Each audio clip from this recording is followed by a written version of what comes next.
What's up, y'all? We here. We got something special for you tonight. Yes, sir. Yes, sir. You know, first of all, let me say what's up to my boy Big Phil in the building. Y'all know this cat. When you talk about this black comic collecting culture, just look at my man right there. Appreciate it. That's the embodiment of it right there. Trying to be like you, Paul. I'm just trying to be like you, baby. Stop, man. You know, one of the passion projects, one of the great pleasures of being in this space has been this Black comic creator interview series that we've done. Right. Throwing shine on these talented brothers and sisters who take their talent and give us these books that we so enjoy in this hobby. And they go unrecognized and unheralded for the skill level and creativity and works that they've done. You and I know this. Right. Very historical book we're going to talk about tonight. Very historical series, but it starts off with one book. Phil, why don't you hold that book up for us? Ooh. Tribe number 1. Everybody who's watching this program probably has a copy of this book somewhere in their collection, maybe multiple copies. Or you've at least seen it if you've gone diving in back issue bins of your local comic shop. And correct me if I'm wrong. This is the number 1 selling comic book in the world. It was like the highest selling comic book in the world at one point. From what I understand, I believe it's like over 1 million copies. Over 1 million copies sold. Right. Done by Larry Stroman and Todd Johnson. Yes, sir.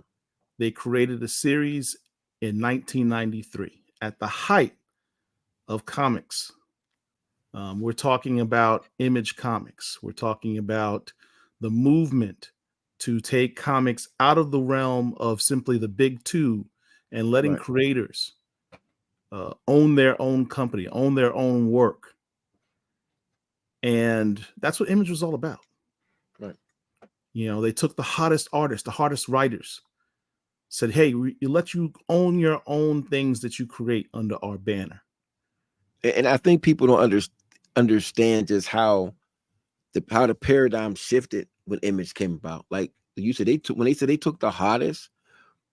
They took the hottest. Like, imagine a record label coming out right now and saying, man, we're going to grab Jay-Z, Nas, and whomever else you want to put in there, Lil Wayne, Benny the Butcher, et cetera, E40 and Too Short, and we're putting them all on one label.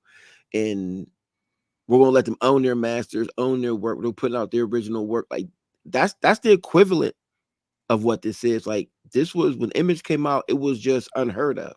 Right. And in 1993, I was in college at HBCU, Russ College, and I remember seeing Tribe.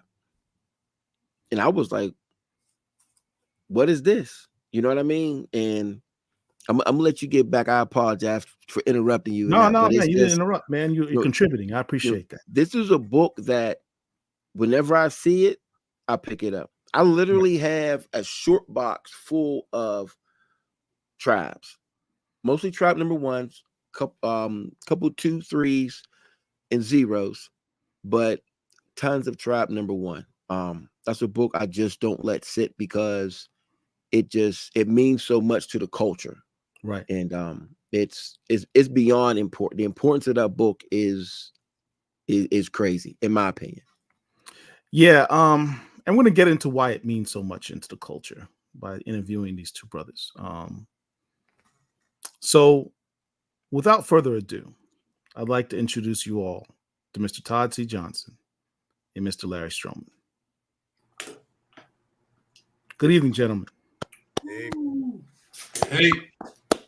Thank you for blessing us with your time.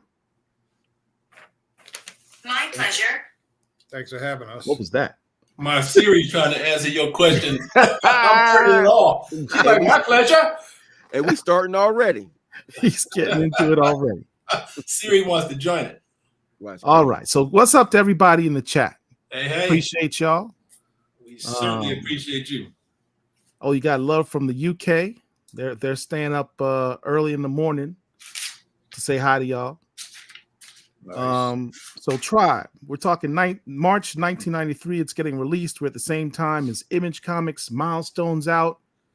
It was a cool time of comics, man.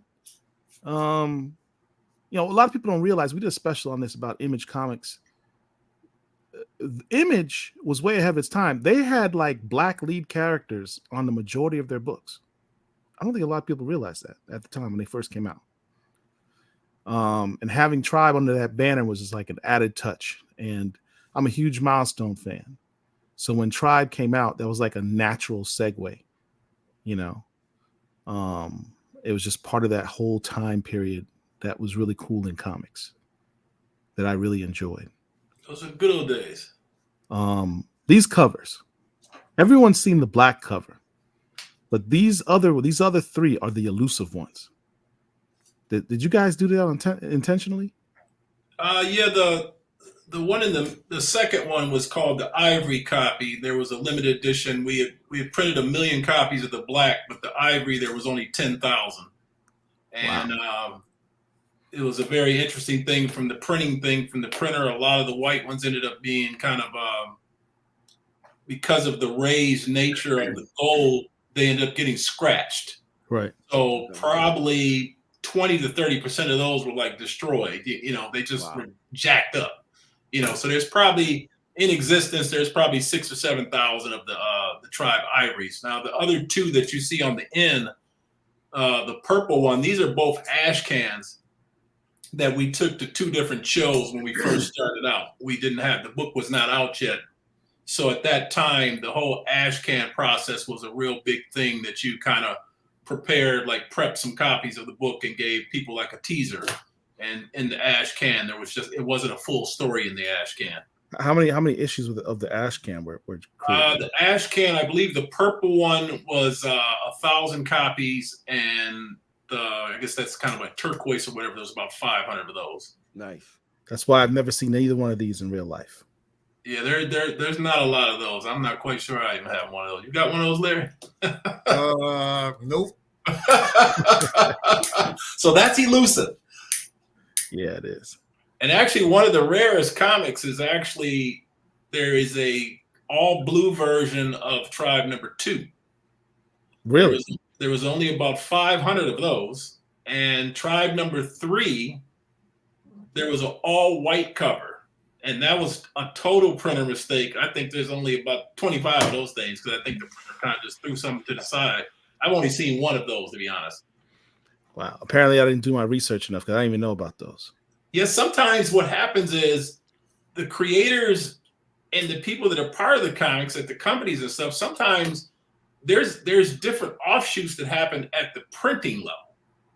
So sometimes they're running the press, especially when you start dealing with some of these specialty covers, like the holographic covers, the lenticular or the gold foil. Right. Sometimes the printers do setup runs on it. And so those books can be put to the side. And man, sometimes, man, you got collectors and people that like comics that work at these big places. Right. So sometimes that stuff floats around and you might not even seen it yourself.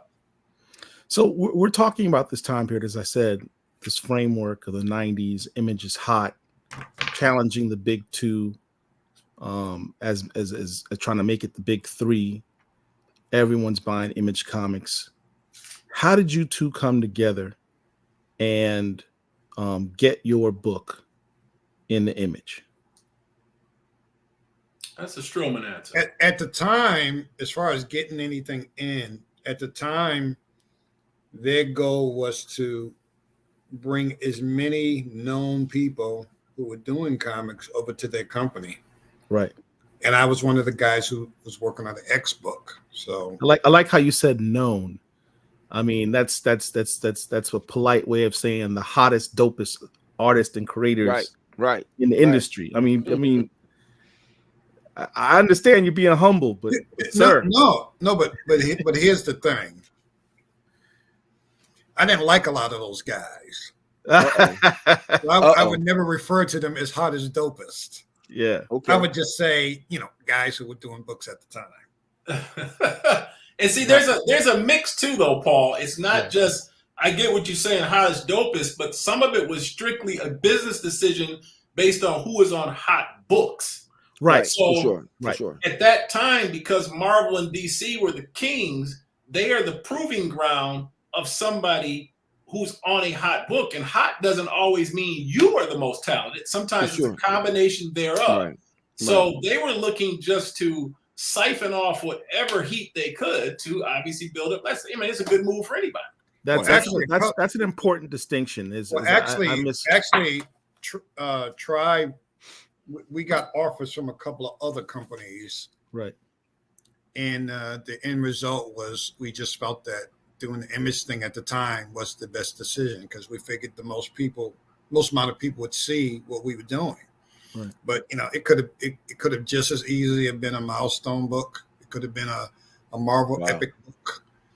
But I basically had said to them, I just felt that at the time I was just, my instinct was just saying that was going to be the best, the best decision as far as people seeing the book and buying the book or whatever. And it was. Unfortunately, the working relationship didn't go all that well. So it didn't last. But I'm still glad that even the first book came out that way, Yeah. Yeah. I mean, you guys broke records. Well, let me ask. I'm gonna ask the question people want to know. So, were there issues before the particular book came out, and then, or were the rumblings with the powers that be? Was it like afterwards? The thing is, at that time in comics, there was a lot of money being thrown around, a lot of stuff being ordered, or whatever. So you were dealing with a lot of people who felt that they were like kings of the world, and they treated everybody that way. And I've never been a person who's good at being pushed around by people. For sure. And a couple of them actually said, well, you probably should just, try to fit in and just deal with it and whatever. I said, I'm not a deal with it kind of a person. I mean, if you coming at me, I'm coming back at you. That's the way I've always been. And maybe that's not a good way to be, but that's just my natural way of doing it. So we were constantly butting heads, and eventually it all kind of fell apart. But I'm just glad that we came in when we did at that particular time, because everything kind of fell into place as far as the book and all that kind of stuff. We were worried there for about a week or two because we didn't get any response when it first came out. And I remember I was real depressed. I'm like, we done spent like 8 months promoting this thing and nobody even cares. And then by the time we hit like our second show, it was like, man, everything just blew up. It was so crazy, it didn't even make sense. Right. And so you got to remember, this is pre-internet, pre-cell phones, pre-social media. So we had no idea. There was not a real good communication back and forth from the company as far as, sales. There was no, you weren't getting any email. There was no email and all that kind of stuff. So we're just kind of like out in the wasteland, basically. So we just decided what we're going to do is just keep promoting. We're just going to do whatever we could do as far as, store appearances, conventions, writing letters, making phone calls. That's all we could do because you just didn't know. You just didn't know what's going on. And what saved us through a lot of it was the fact that, we were just kind of doing this together and supporting each other and cracking jokes and all that kind of stuff. But, man, there's a lot of times of being depressed because things aren't working out right. And I know when a lot of independent guys go and they do their book after the first couple of issues, they just give it up. They just go back to just doing a regular job. So we completely understand how difficult that is. But like I said, luckily this worked out, after going through a whole bunch of junk. I mean, we still went through junk dealing with them, but, even getting paid was a difficult thing at the time. But, when you go from not having any money for a long time to suddenly getting a check of more money than you ever could think of ever having in your talk about it. Make it plain. Talk about it. No, I can't talk about it. This is what happened. When I got that check, I took that check and I put it in my pocket and I held it up against my body. And when I left that office, man, I ran to the bank. Come on now. Man, I was running in between cars like I was being chased by the police because I just didn't want the dream to end. Sure.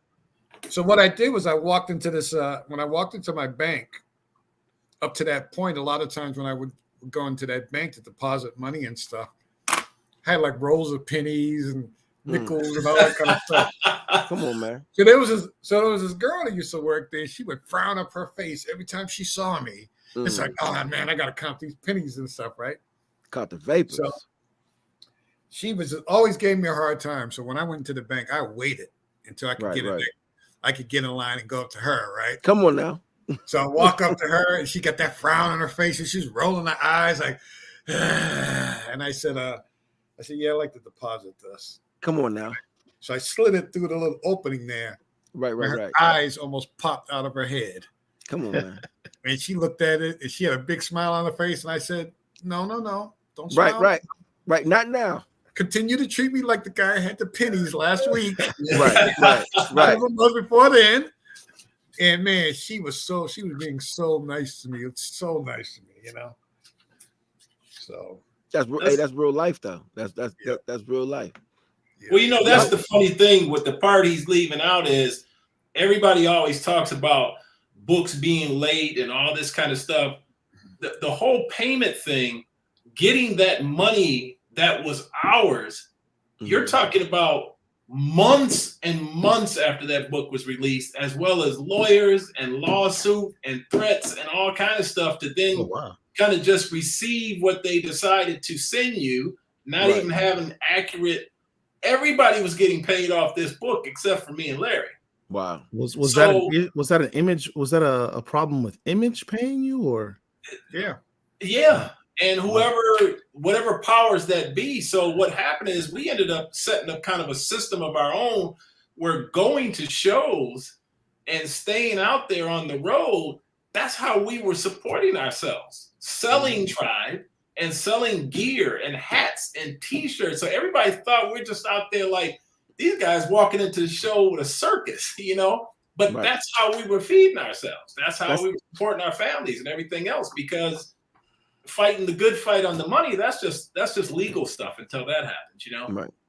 But that took a long time. You know what I find really dope about it is just the and I tend to do this a lot, the correlation between the independent comic book artists, writers, et cetera, regardless of you being with number 3 at that particular point, and how it's like almost like being an independent artist. You know, you're sitting back, you waiting for money from the label to come through. You're waiting, but you know what? Instead, I'm gonna go hit the road. I'm gonna sell my merch. I'm gonna do whatever I gotta do to get this bread. And that's literally what happened. Well, yeah, and that's we were surviving off of selling hats and buttons and whatever. And at that time, there wasn't a lot of people buying that kind of stuff. Right. So you really had to do a lot of convincing to get people to get the stuff, because until things have a certain value to them, it's just a thing. Right. So at that time, there wasn't a lot of people who had merchandise and stuff as far as having to do with their comic books. So when they saw us, you know, some people thought it was cool and other people didn't quite know what to make of it, you know. So it was a lot of convincing going on. Because you're a new book too, so you're not like, it's not like trying to sell a Spider-Man shirt or a Batman. Right. You know, you've got this single book sitting there, and you're selling off multiple levels. You're trying to say, first, this is who we are, so you're selling yourself as creatives. Then you're saying, try my book out. You have to sell the book, and then they're flipping through the book. Maybe they bought the book, and you say, hey, while you're standing there, don't you want a T-shirt? Right. Get this hat, cuz. Darius Crosby wants to know if the T-shirts are still available. So then they will be on sale on the website in 1 week. There we go. There you go. Black Comic Lords exclusive. There you go. There you go. All right, so let's talk about the book. Let's talk about the book itself, because you created this universe. It was an intriguing universe. In the creation of this universe, was there a Bible? Did you guys sit and chat and try and figure out, you know, where are we going with this thing? What's the tone? How involved was that process? We were just winging it. We were just winging it. We were just trying to figure out. The thing is, you had nothing to base it on what would work. You just like, well, let's try this, and let's try this. And anytime you do all that trying stuff, the majority of it doesn't work. Let me tell you what worked. Falls into place. Let me tell you what work that you guys did. First you have this brilliant cover, the black cover. Talk about it. And with the gold on it, and gold, you know, hyper foil with foil on the cover was a big thing in the 90s. So that was a good move. You can't never go wrong with black and gold either. That's that Pittsburgh. I'm telling you, like that. Your covers were basic, beautiful, and eye-catching at the same time. So that it brought you in. But then when you open that cover, what is it that we see? Rosalind and the big booty. Now, Larry Stroman, sir, I appreciate your art style, man. You had me reading X Factor. Not because I was into the characters of X Factor, but you had like Ron Sinclair and Polaris looking like sisters, if you know what I mean. Like the way that you portray women is you make them look like real women that we would see, not these Barbie doll, you know, hypersexualized, imagery that we normally see in comics. You make characters look real, like real people. And but yeah, seeing Rosalind on the first page, that was an eye getter. Well, the thing is, which most creative people never talk about, the response that you get from something affects what you do from that point on. Yes, sir. And so when I would go to shows, like I said, we didn't have a whole lot of actual contact with anybody other than those people that we saw at the show itself. There, I remember a few times we get 4 or 5 women to come up to the table and they would say, I want to thank you for drawing a woman that looks just like me. That's true. Right. And then the woman would turn around. I was like, oh, yeah. Oh, yeah. Oh, yeah. As Roy Johnson said, that's that beans and rice. And they were happy about that. They were happy about that. So I'm like, okay, well, then I guess she'll stay now. Yeah. So let's talk about the characters of the book for those who may not be as familiar with Tribe. We're just going to do a run through. We had some slides of some of the more popular characters.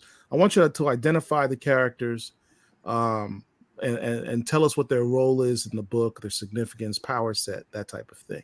Okay. So let's start. We'll come back to Rosalind. That's actually the least of what we were concerned about. The whole power thing. That's just like like's been explained at other shows we've been on and stuff. Is like that was probably the least of all of it that we were concerned with, because most powers are just kind of the same. Like Todd explains, there's only really so many powers that you have. What makes the character interesting is the other stuff that the character does. So and how they interact together. Growing up, I think of stuff like the Thing from Fantastic Four. He was this big rock dude, but that's not what made him who he was. Right. He was the guy who yelled clobbering time. Right. When it came to fight. He was the guy who was in love with a woman that he couldn't physically do nothing with because he was made out of rock.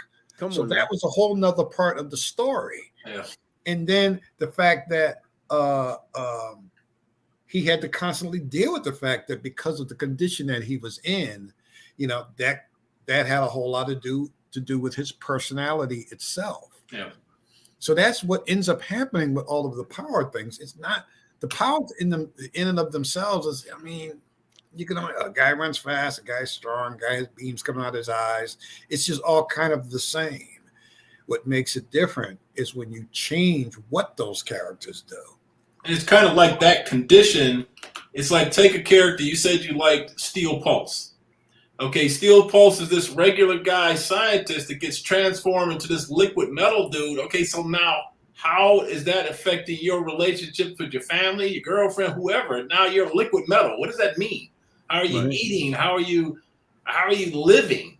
How are you, transacting your business? So that's like the type of elements you try to get into, because if you start talking about superheroes, we could talk real deep about all of it, but it's still speed, size changing, force bolts, super strength. There's still templates for things that we are all rearranging constantly. This guy can fly. This guy can breathe underwater. This guy, I always find it funny, the ones when somebody says, oh yeah, I created this new kind of superhero, and I'm like, oh, it's a new kind of superhero? And they said, yeah. I said, what does he do?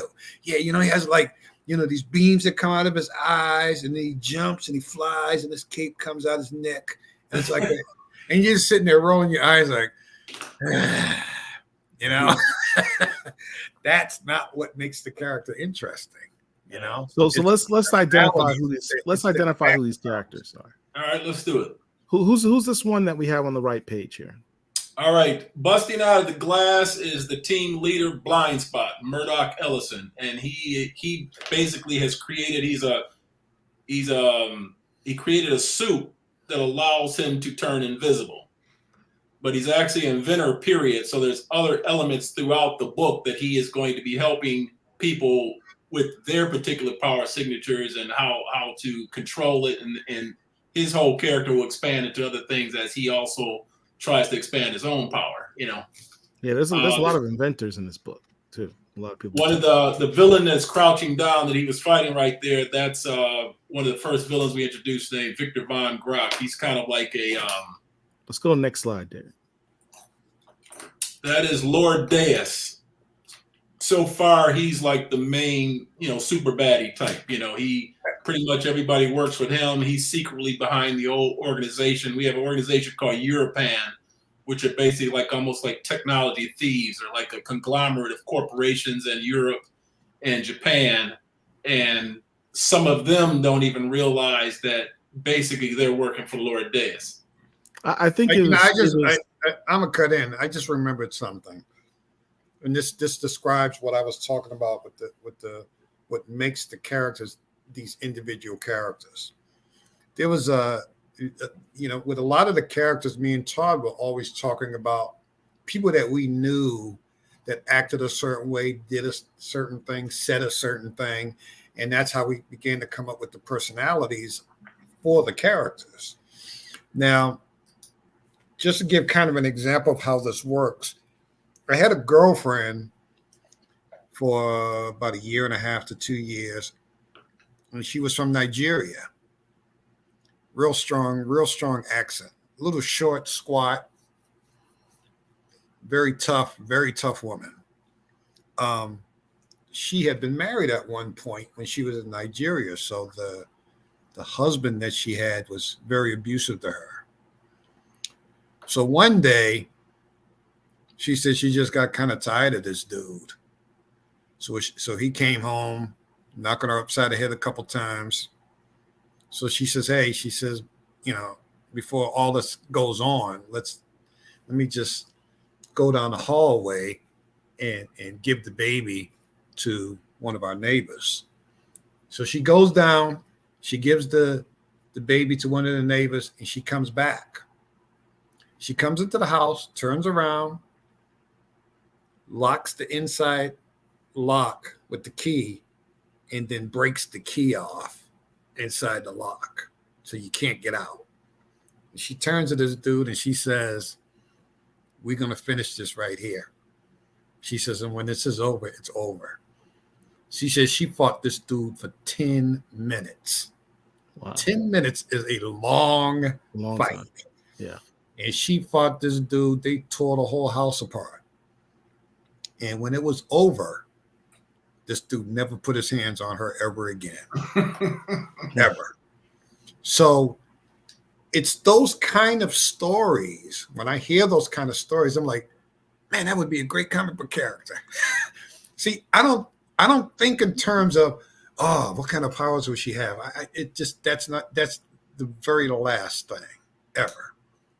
So that to me also makes for better characters when there's personality things that you can add into it. And I think that's what unfortunately makes so many independent books kind of monotonous, because they focus so much on the costume and the power of the character, and very little do they add into what the personality is of the character. And I think the books would be so much better if they did that. Message. Our producers are slacking off, man. And that's pretty much just putting some of your life and some of your environment into your creativity. I mean, that's what it's all about anyways. People buy into particular creatives because it's you. You're expressing you. Your creative team is what's putting this output out there. They don't want to see Xerox copies of Superman, Batman, the popular characters that have been around for years that we keep. You know how it is when you copy something, you keep copying. Each copy starts becoming less and less from the original. Right. So sometimes you have to figure out, and that's not disparaging anybody, but even with these powers people come up with, okay, how are you going to expand this into something interesting? Maybe it's your character that should be interesting, like Larry said, then come back to the power that you're going to get. One of my favorites was there was a guy talking about he wanted to sue this other guy for stealing some stuff from his comic. So people were asking, well, what was it that he stole? So he shows this drawing. It's a drawing of a character standing with his legs open, with his arms crossed, with his cape blowing in the wind. And he says that the other guy stole that from him. I'm like, dude, that's been used in 100,000 comic books forever. What are you talking about? He stole it from you. But in that person's mind, that's what he thinks is part of his creativity, is this pose. And I'm like, you obviously haven't looked at a lot of books, because that just kind of goes on over and over and over. And then when you think of stuff like, oh, here it is, another Batman story. Here is another Joker story. It's like, man, how many of those have there been? But it doesn't stop people from reading that stuff, because they can always take those characters and do something different with them. And that's what's missing from most of the independent books. I hope any creators that are watching this right now are really taking this to heart, because this is some serious knowledge these brothers are dropping right now.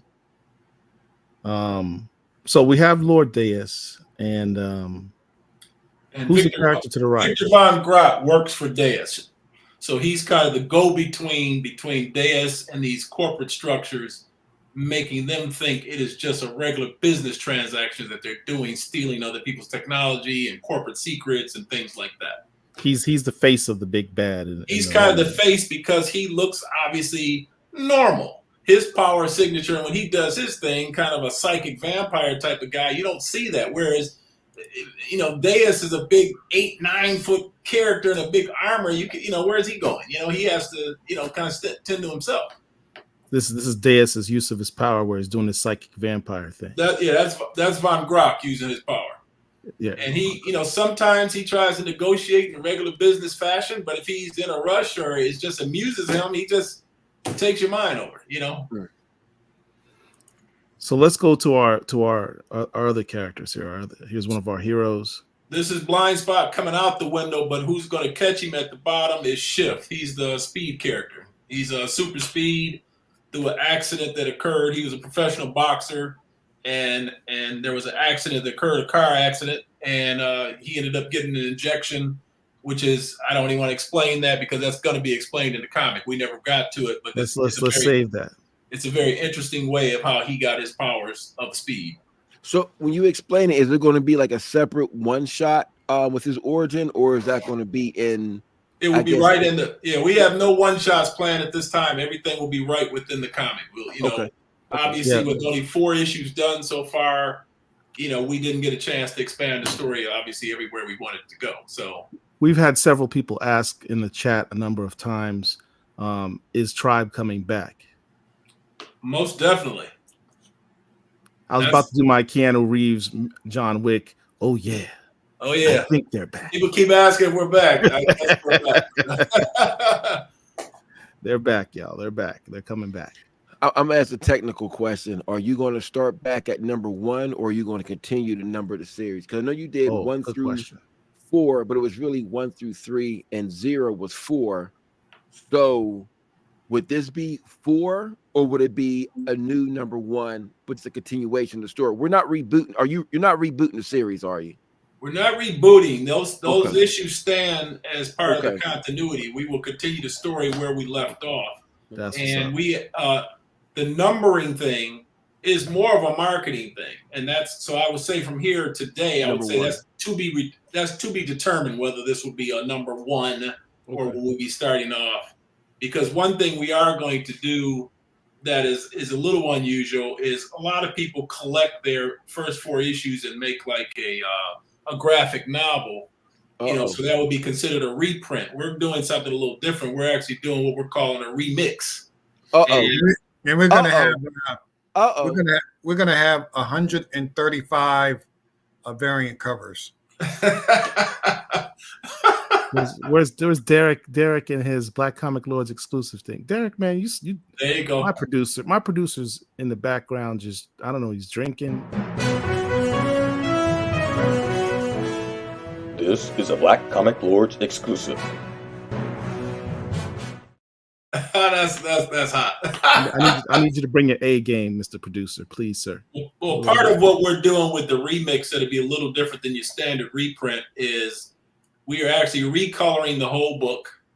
So part of Tribe coming out from different companies, it was colored by different people. We're going to get the continuity across the board, all relettered, recolored, and Larry's actually redrawing some of the pages to add things and take out things.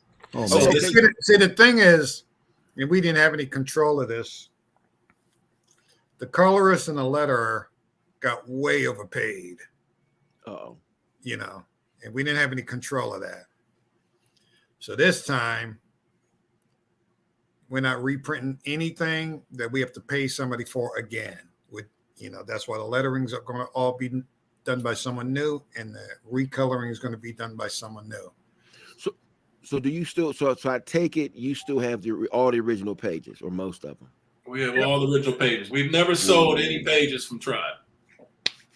Do you have any intent to? Is going to be Phil's next question, because no. I've had this conversation already off camera a couple of days ago, so I already know the answer. I'm the only one to answer that question, and no. I already know. That's just something personal. That this will be something that the art is Larry's. And that's one of the reasons that he's penciled and inked every page. So there's no pages to share. There's no pages to sell. It's nothing. It's all his. You gotta love that. Our boy Mike asked, "Will this be under Image again? Or are you going with a different company?" Nope. I think, Mike, you might have missed the earlier part of the show as to all the reasons why it would not go back to Image. No, that would never happen. All right. Do you have a particular company in mind? I mean, you don't have to say the names, but do you have a company in mind? We're exploring a few options as well as printing it ourselves. I mean, some of the things, to be honest, some of the business type stuff of it is still to be determined. We're really concentrating on this time is the output of the creative aspect. Write the stories, draw the books, ink the books, color the books, letter the books, so we can have back in the early days, you had to do it through an established company. You don't have to do that anymore. Right. You live in a world where people can print up their own books and sell them out of their house. Right. All right. So there's no real concern over that kind of thing. So let's move on to our next character. This is Hannibal right here, and he is protecting a guy that's called the Front. That's the guy that's in the nightclub scene. The Front, if you read the comic, is able to create very realistic illusions that are not only visual, they're you're actually feeling them in your mind as well. So it's really really an advanced hyper mind control, because he can do multiple people at a time. So really, he's just basically started out as kind of like a young scam artist. He's using his power just for his own gain, his money. So he's working like nightclubs where he's a DJ and a promoter. So what he's doing is just renting some raggedy warehouses, as long as they're clear. And he goes and rents a bunch of raggedy furniture and stuff, and then he throws these huge parties, and he's basically convincing people when it come in that this club is beautiful. And I think the book refers to him as a hyper illusion caster. Exactly. So what he's doing, everything is real. It's just not as beautiful, you see. So you are drinking real liquor, and you are eating real food and things, but you're sitting down in just any old kind of chair, but you think you're at this high-end nightclub. His light show is all in your head. The only thing that's playing is the music. I was just going to say that with the art thing, there will be art that I will sell. It just won't be original pages from the actual comic book. Okay. Here's like one of the things I have up for sale. that image looks very emaciated in comparison to what I normally see. One of the variant covers. That's on sale now. It's on sale now, man. And it's funny because there's people. I'm gonna be quiet. Let me be quiet. Lord have mercy. So part of that particular scene, Paul, was it's a convoluted type of thing where some of the criminals, one of the guys that you saw Van Graaf taking over his mind, he was kind of coming to take over the nightclub and stuff. And Van Graaf kind of just got distracted by the possibility and the money and all that kind of stuff. That's why he just did that for fun. So they kind of get convoluted by the main guy had already hired a hired killer named Out Cold to go to the club and basically, kind of strong arm them to give the money because they think they've been watching this guy throw parties and make money and they want to sell drugs in his club and everything, like everything in real life. They just want this is Out Cold right here, right? And that's Out Cold. Out Cold don't give a shit about nobody. Excuse my language. He's just a hired assassin. He could care less. He has no allegiance to anybody. He don't care who he's working for. He's just typical. Give me the money. What's the target? I'm going to do what I got to do. Whether it be hustling somebody, shakedown, or killing them, he don't care. Straight mercenary. He's straight Out Cold. The whole name Out Cold. That's his personality. He's just Out Cold, and all of us know a dude just like that. Yes, sir. Now this is the character that I really enjoy. Being from Jamaican heritage myself, I loved having a Rastafarian on the team, on the squad. Tell us about this. Did you grow up in Jamaica? No, my parents are from Jamaica. So I was born in New York. Huh? Brooklyn? Brooklyn, yeah. How'd you know? I lived in Brooklyn for years. Oh, yeah? What part? Eastern Parkway. Okay, where you have the Caribbean Festival every year. West Indian Parade. One of my most favorite parade in the history of this world. That's an amazing parade. No doubt. I used to live right down the street from there. I was a few blocks from there. I was on Hawthorne Street between Flatbush and Bedford. Yeah. Well, Paul, if you're Jamaican heritage, you understand his last name, Negril. Yeah. Desmond Negril. Desmond, there was a guy named Desmond Segree that used to own a sugarcane plant in Savannah, Lamar. Okay. And he went to college with my father. So he owned the Teawater Gardens in it was a resort in Negril. And then he also owned some property in Montego Bay and Kingston and Ocho Rios. So the Jamaican thing was kind of in my childhood, and it was just all cool. So one of the characters becomes a combination of names of, Negril and Desmond and blah, blah, blah. So anyways, Desmond Segril is a scientist that basically deals in like metallurgy. And I love his code name. Tell us what the code name is. Steel Pulse. Steel Pulse. And Steel Pulse was basically because of the process he was doing. As you can see there, he was coming up with a process to bond a very a alloy that was created by himself and the character Blind Spot, because they're both scientists. They came up with a very strong liquid metal type thing to put across these exoskeletons and then energize it. And it would be able to absorb. It worked some but a little bit like vibranium, but a little bit different. We called it stromium. Yeah. I don't know where we got that name. I don't know where you got that name from. But it just kind of came to us one day. So the metal stromium is what he was working with. And because he was attacked by some of these pirates that were coming to steal his technology out of his system and stuff, he happened to be working late that night. So that explosion, he got bathed in this stuff along with the process and stuff like that. And he, Steel Pulse. What's cool is you make a reference in here to a colleague of his, Dr. Portacio, and his work on a metal that was used for the Wetworks team, which for those of you who collected Image comics in the 90s know the comic book Wetworks by Whilce Portacio had a very similar thing where they soldiers were covered in this living metal that gave them these certain abilities. So I thought that was a really cool homage to another comic that was. Well, the thing is, at the time, everybody was kind of involving other things from other people's things into their books, and it was just a normal thing to do at the time. Everybody was doing shout outs to each other. All these years have gone by, and everybody's gone off in their different directions, and you don't want to deal with copyright issues and all that kind of stuff. So we would probably take most of that stuff out of the book. Yeah, these days you probably can't do it. There'd be lawyers everywhere, damn lawyers. Well, what happened is that's part of the conversation you had earlier when you come into something, the way the Image thing was at first, you came in with that camaraderie that this was a shared universe. Right.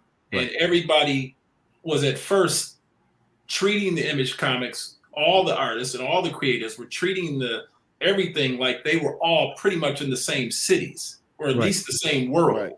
So some of these little references and things like that were okay. We were all talking to each other. So, you could call a writer or call an artist and say, hey, you mind if we do such and such? And most of that was all okay until you're no longer with them.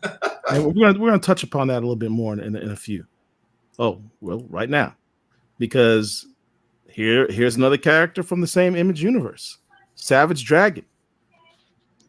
I mean, I was surprised to see this pop up in the book. Savage Dragon came out of an immediate conversation with Eric Larson. And that was, we were writing a story. We wanted to put it in at the time. And he said, fine, do what you want. He had no problems with it. Eric Larson seems like he'd be a cool dude. Is he a nice guy? He was a good guy. Yeah. I have no problem with Eric Larson. So, Savage Dragon meets a team, fight ensues, and something interesting happens. The whole idea with the Savage Dragon thing, to be honest, was to respectfully handle somebody's character and then get them out of our story as quickly as possible. So it is a cameo, but we want to place your character back in a situation.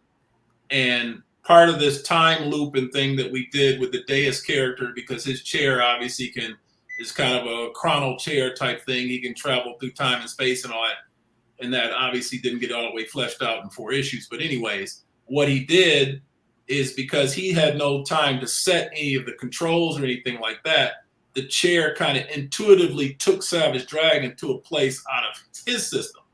So we just kind of placed him right back in the beginning of Eric's story. So then Eric doesn't have there's nothing to explain what happened to Savage Dragon when he was in Tribe, or what happened to this. He's placed right back in his continuity exactly how he should be. Just so everyone's clear, what the panel you see on the left of the screen is what happens to Savage Dragon in Tribe when he gets into this fight. The panel you see on the right is from the very first issue of Savage Dragon magazine comic book. So they kind of made that connection between the two comics. I thought it was kind of a dope scene. There's a little Easter egg in that panel up there with the farm too that nobody ever caught. That's a Top Cow farm. I never knew that. Nice. Okay, shout out to Mark Silvestri. All right, so and here, speaking of Easter eggs, I was reading the book again and saw this. A lot of those guys I'm not shouting out too much anymore. And we keep it 100. Let's go. Well, Derek, where's the shade alert, man? I mean, it's Derek. I'm fired, Derek. Producer's gonna get fired. Derek, like Still.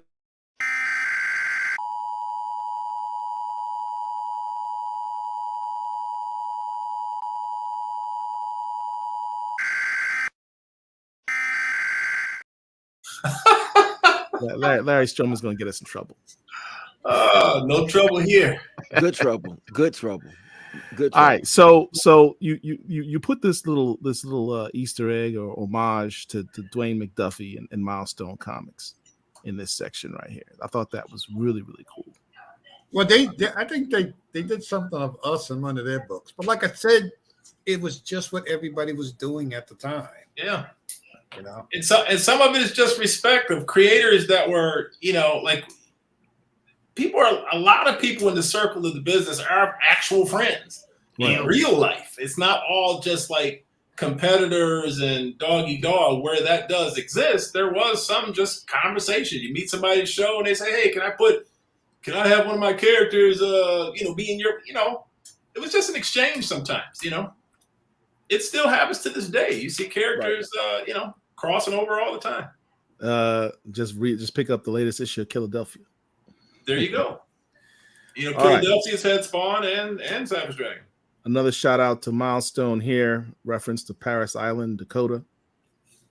I thought that was cool. Yeah, we thought that would be cool just from the standpoint of, Dakota seemed like it was always burning. It was always on top.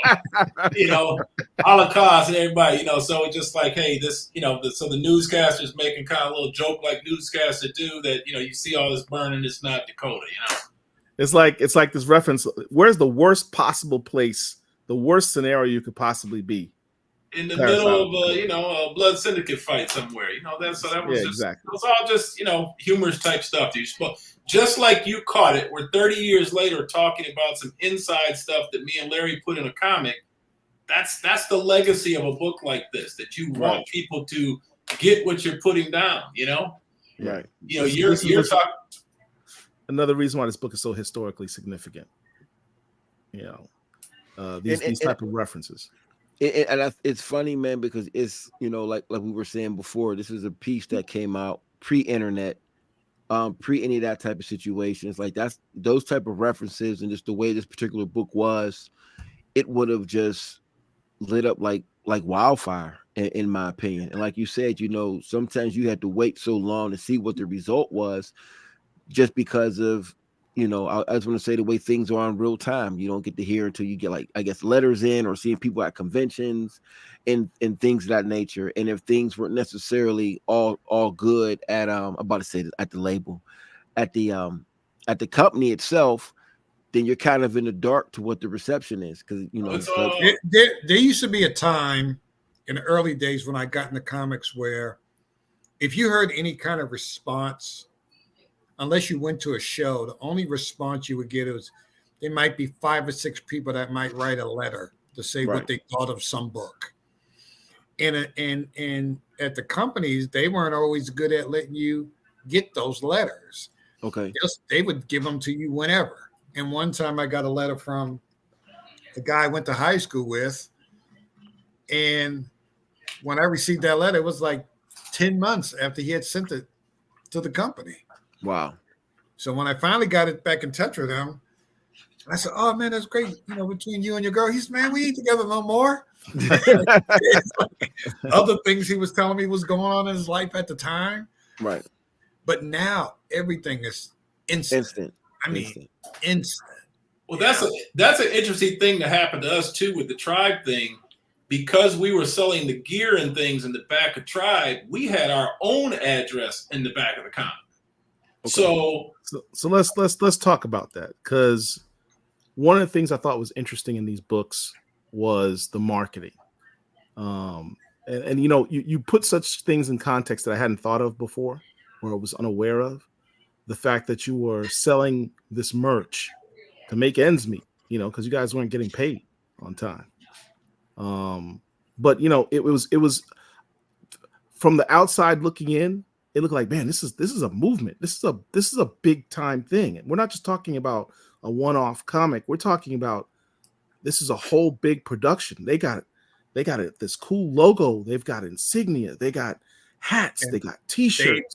And they did not want us to do that.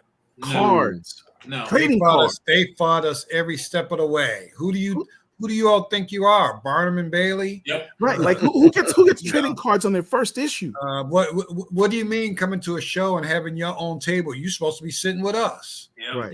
We would hear that kind of stuff all the time.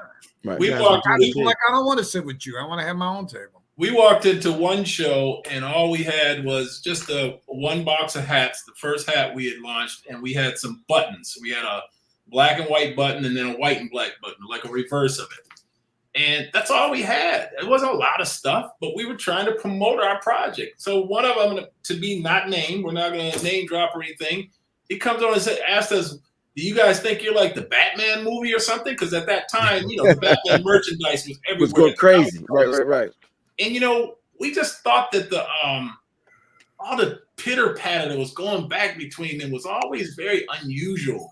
And some of that getting our own table came from the fact that when we first went to one of the shows with them, you'd go to their table thinking that you're going to be sitting there, and it was like, "Oh, we're full right here. Now you guys can come back in 2 hours, and then you come back in 2 hours, there'd be another set of people there. Oh no, we don't have any room for you, or we got room for one of you, but not that." Man, you get tired of that. Right. You take all of your destiny and all of your thing in your own hands. You don't want anybody, like Larry said, he's not the kind of person that's going to just be pushed around, So now you got to imagine 2 dudes like that, and we're here in 2024, but you got to imagine this is 1993. You're talking about everybody involved in this are in their mid to late 20s to early 30s. So everybody's grown ass men in their temperament of being a young man. Nobody wants to be told what to do. Right. So we just decided it'd be better if we just make our own way, get our own table, get our own stuff, make our own travel plans, blah blah blah, and that's how we started selling all this stuff. It's big enough, it's significant enough that you're two black men and you're creating your own comic with characters that look like us on your own terms. You're owning your own IP. On top of all that, you decide, you know what? We're not going to put ourselves in this little box. We're going to do it big. We're going to act big. We're going to be big. We're going to have big thoughts. We're going to have big plans, and we're going to do it way big. And so you have other people looking at you, haters and people going, "Oh, these guys are being uppity and what have you." But you're not letting other people define you. You're defining yourself. When we were up at one of the offices at one point. So there's all this art that's up on the wall of these books that are coming out. Right. So we were just walking down, and I'm just looking at all the stuff up that was pinned up. And I turned to Todd. I said, "Man, we got to do something different." He said, "Do something different?" I said, "Yeah." I said, "I don't think we could get more exciting than the stuff that had already been being done at the time." Mm-hmm. I said, and he says, "Well, what do you mean?" I said, "Let's just do a different kind of cover." Right. We didn't really know what that was. So we were walking around in record shops, bookstores, just walking, just looking at stuff, album covers, all kinds of stuff. And I said, "Man, let's do like they do with those like paperback novels." And he says, "What do you mean?" I said, "Where's like this gigantic name of the person who wrote the book? And then there's in tiny letters, it's the name of the book." Still not having any idea how this was going to be. So then somewhere or another, I got hooked up with a guy who was working for one of the companies that very big company that prints a lot of album covers and paperback book covers or whatever. He brings these two really fat books that had all their samples of different things that they had done. So I'm just flipping through. And then I saw this one, it was like a cover of a paperback book that had an embossed lettering on it. I said, "How much would this cost?" Mm-hmm. And he says, "Oh, let me see." So he calls the guy up. He said, "Oh, this costs this amount." And I was like, okay. At that point, when I made that decision to do that, we didn't even have a logo yet. So then Todd ended up getting the logo done. He designed the logo, and then he had some computer guy finish it. So without us even knowing how this was going to come together, we just made these decisions.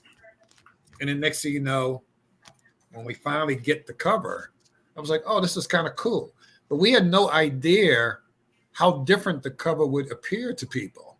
Right. I was just thinking, oh, it was just going to be a cool cover. Right. So then they were kind of scratching their heads like, why would you have a cover that doesn't have superheroes jumping out on it? Yeah, they didn't want us to do that cover. I said, we just wanted to do something different.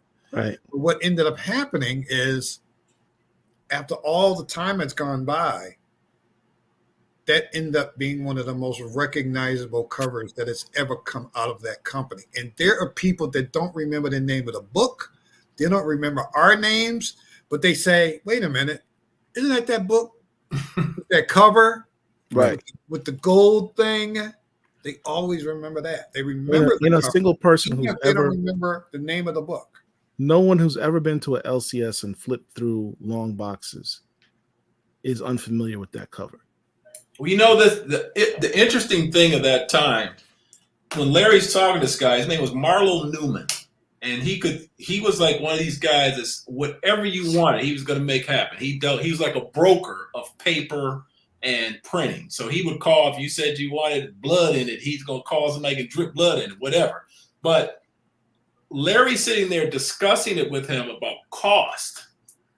And then when he got on the phone with me, when you're talking about, oh, it's going to be anywhere from 7 cents to 13 cents or something, that's sounding like nothing to you. But then when you multiply that by 1 million, for sure, and then they want, it's time to pay that bill, and it's like, oh shit. Right. Maybe it should have just been a flat cover, but I think in the end, I think part of the iconic nature of that book, I think the logo and the process that we chose, that all helped to sell the book and to give it the legacy that it has. So you got to pay for what you want. I think one of the questions that I've always had was, who with them printing out 1 million copies, that is such a high number. So, which is dope. So congratulations on that. But with there being tension at Image at the same particular time, how was it still that they were like, we still got to print up 1 million copies of this book? What was that like? Well, the printing of the books came out of the fact of the orders. So the money, you have to fulfill the orders from the distributor. So they had no control over that, because the distributors, somebody has already ordered that level of books. So in order for them to get money and we to get money, you have to deliver the books to then get the check cut. And Stro was definitely hot off the heels of that X book that was burning up too. So it was like I guess it was the perfect alley-oop, and it's just, I think a lot of times people don't put in the context that is still, and I'm gonna say it again, we said it earlier, the biggest selling, Black comic of all time.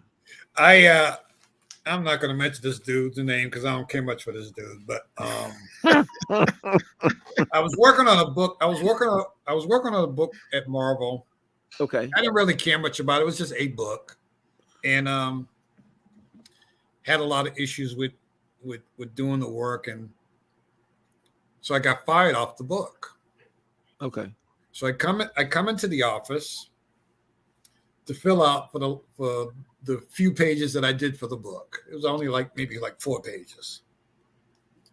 So I leave out of there and I'm walking down the hallway. And as I'm walking down the hallway, I hear a voice say, "Hey, Larry, can you come here for a second?" So I walk into the office, and it was the editor of the X books. And he says, "Would you be interested in taking up an X Factor?" And I was like, "Sure." Then we came in with the team and all that kind of stuff. So fast forward, many years later, I was having a conversation with the guy who fired me off of that book. I walk up to him and he had this worried look on his face, like I was about to start some problems with him. So I stick out my hand. I said, "Man, I would like to thank you for firing me off that completely uninteresting, unknown comic." Shade alert again, Derek. I said, and there was a bunch of people standing there. I said, because right after that, I said, I walked down the hallway and I got put on X Factor. And he was like, yeah, well, eventually you got fired from that. And I said, yes, I did. I said, and right after that, I said, I got on my own book, Tribe. Sold a million of that book. I said, sold that book. Tell it. And then he didn't really, and the fans just stood there like, huh? They didn't even know what was going on with me and him. And I said, anyways, thanks. And I just walked away. Yeah. That's what's up. Message. One thing I'd like to explain, a lot of people didn't realize, even with the promotion, because people always look at, we always got the whole thing, anybody could have did that with the Image eye. Anybody could have did this and that, because at that time those books were hot. Right. But two of the things that we always talked about, that if everybody could just do it by putting the Image eye on there, why did we outsell most of the people? Come on, man. And then the other thing is, everybody, if you check the books of those times, if you open those books, you will see ads for other books in the company.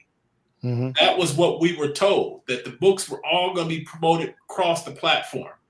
There was no ads ever run for Tribe in any of the other comics. Wow. There was no ads ran in any of the distributor magazine, anything that was paid for by ads at the time. We ran a full page ad in the Source. We ran a full, All that was paid for by us. It had nothing to do with Image.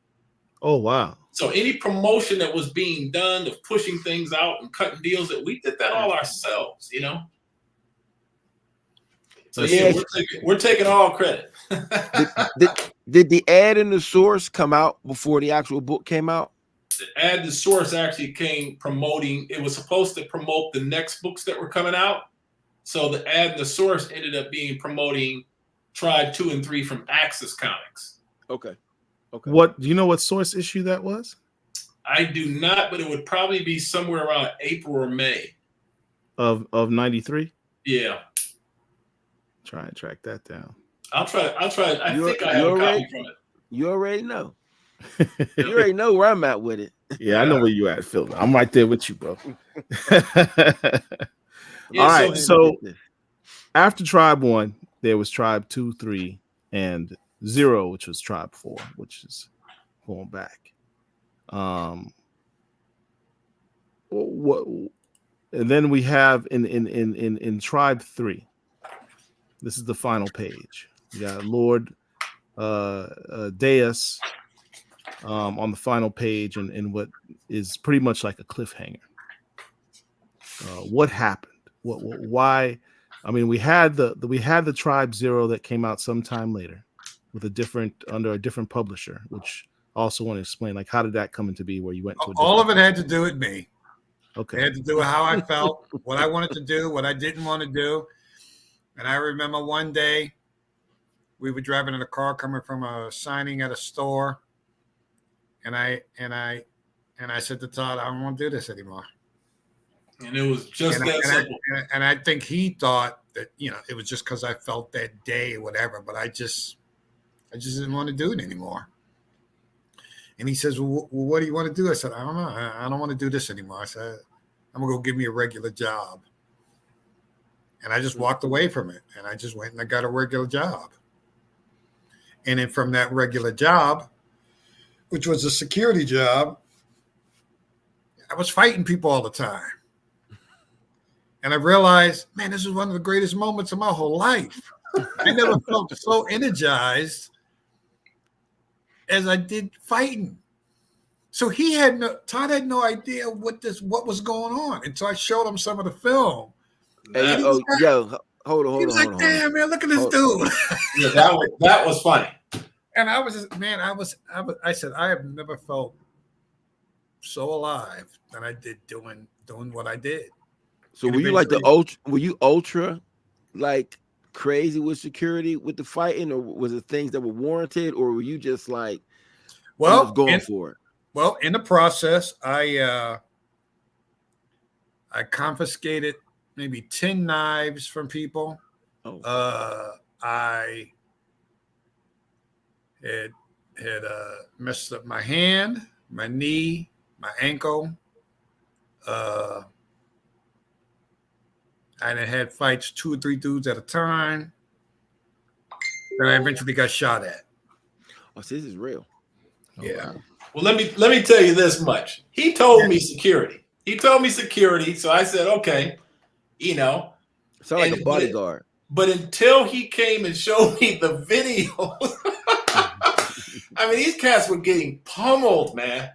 Larry had set up a camera like in a particular zone of getting out of some of the buildings. So, so he would catch people like between the doors, man, so he could have his own little entertainment of pummeling these guys. That was pretty hilarious. What the hell were you securing?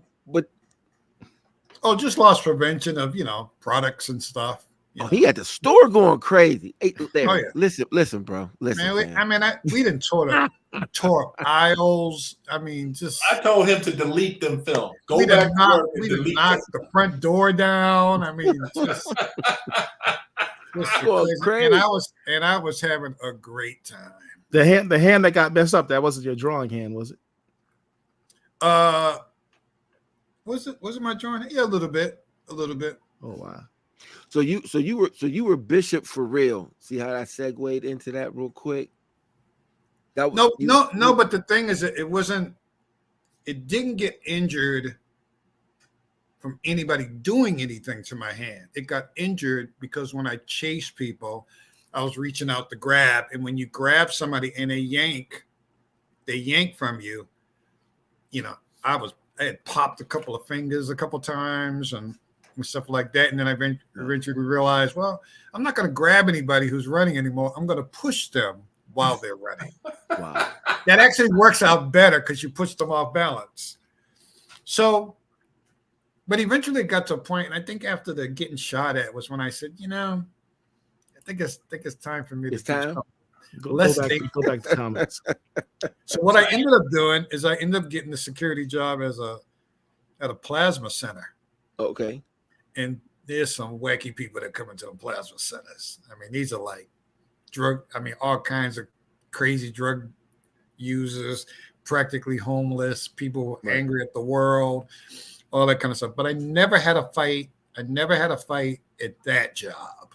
I got close a few times, but I never had a fight at that job.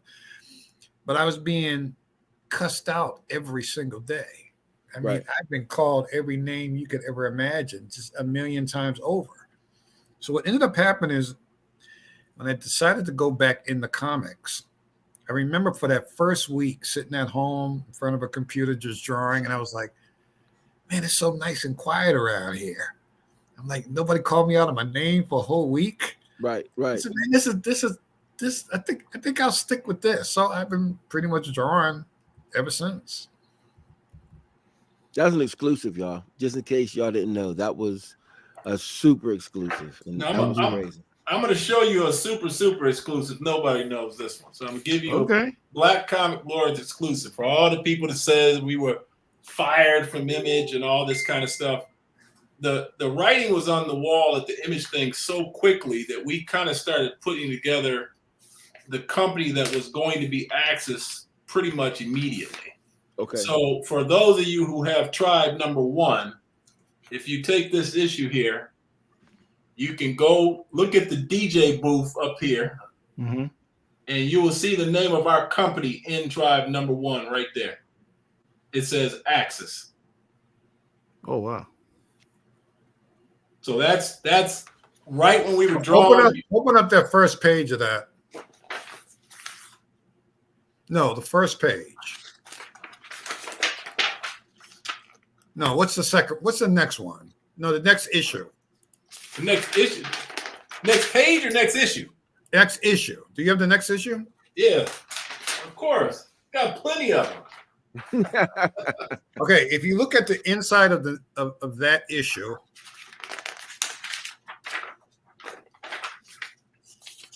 the Image eye is upside down, and she's pulling her pants down like it's a kiss my ass. Oh, that's what that means. What? I never noticed that. And a couple of people there got it, but most of them they didn't get it. That's the real. Wow. Wow. And that's the first time I've ever said that publicly. See? So there's your Black Comic Lord exclusive. This is a Black Comic Lords exclusive. That's real. There's actually a really cool question. Darius Crosby asked, "Can you confirm if you were the model for the Timeless Luke Cage book?" What? I don't know if you're familiar with I don't know what he's talking about here. here. The answer is obviously no. The thing that just came out. Oh yeah, that's me. Oh yeah. I mean, come on, look at the similarities. I mean, look at the body. It's me.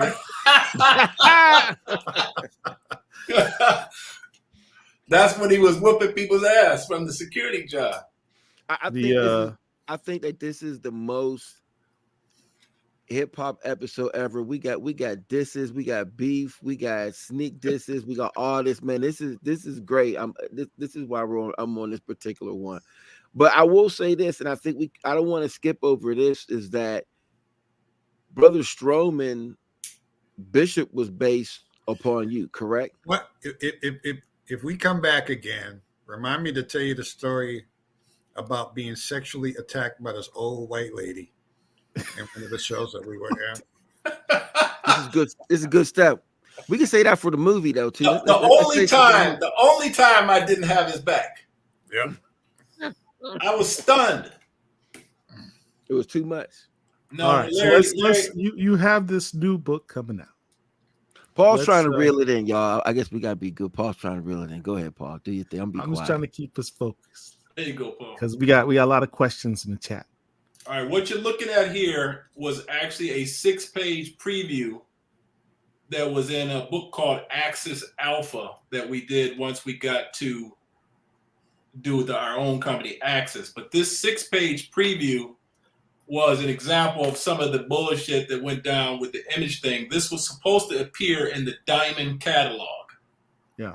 So there was actually supposed to be a 6-page story pre-Tribe #1 in the Diamond catalog and a 6-page story that was totally different in the Capital catalog. Wow. So that actually got kind of poo-pooed by the powers that be at Image because nobody had ever done that before, put like original content in the distributor's catalog. And that, man, almost everything we came up with or wanted to do, somebody was always, oh, no, you can't do that, you can't do this, you can't do that. And right. They all ended up doing the same shit. Right. It's like, come on, whatever. See, the thing is, there's a lot of stuff that goes on in the bigger and more important people think that they are, the more they give you a hard time. And because they're convinced that they got to where they got because they're correct. And people who feel that they're correct all the time are always going to constantly try to beat that into other people. So there's a lot of conflict stuff that goes on in the process of dealing with companies. That's why a lot of people go off to do their own thing that in most of it, nobody ever knows about and nobody's ever going to know about. There's just things that happen, ways that people treat people, and it's just not, people are just not going to talk about it. Yeah. Reminds me of a conversation. So when fans say, well, how come this didn't happen? And how come that didn't happen? And how come this book got canceled? And how come this book is late? And how come they switch artists and writers in the middle of a story? And there's reasons for all of that stuff, but most people are never going to know this stuff ever. Because it's just stuff we just, in the industry, this is stuff we just don't talk about. So there's a lot of pettiness and beef in the industry. It's like in any business. In anything. In anything, it's like that. So this 6-page story will be part of the graphic novel, and the restored other 6 pages also will all blend into the remix of the graphic novel. Is the graphic novel coming out? Is that going to be the main thing, or is there going to be like a limited series as well, like floppies?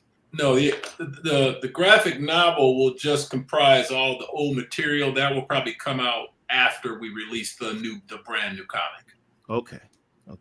And the graphic novel will be more of a remix, actually, because like you were saying, it'll be new colors, new letters. New colors, new letters, and added pages, added story, and as Larry say, removing all content that is now no longer authorized, nor do we wish it to be in it. Right. These are new pages that nobody's ever seen. Right. That, for example, the one on the left, you see actually Hannibal being repaired after the fight from issue 1 through 4. His head tore out, he had a chest caved in, whole 9 yards. Because Hannibal's actually a robot. Hannibal is a robot. Yeah. So that is Elias. More pages that nobody's ever seen. What is this? Derek, let's go. Load that up. Let's go. Wait, pull that back. Pull that back, Larry. More pages nobody's ever seen. Hey, brother Stroman. So he's teasing us right now. We'll talk afterwards. Oh, Todd's got one too. Oh wow, look at that. This is the front telling his story being born. And that was Harriet Tubman, Demon Slayer. What? Uh-oh.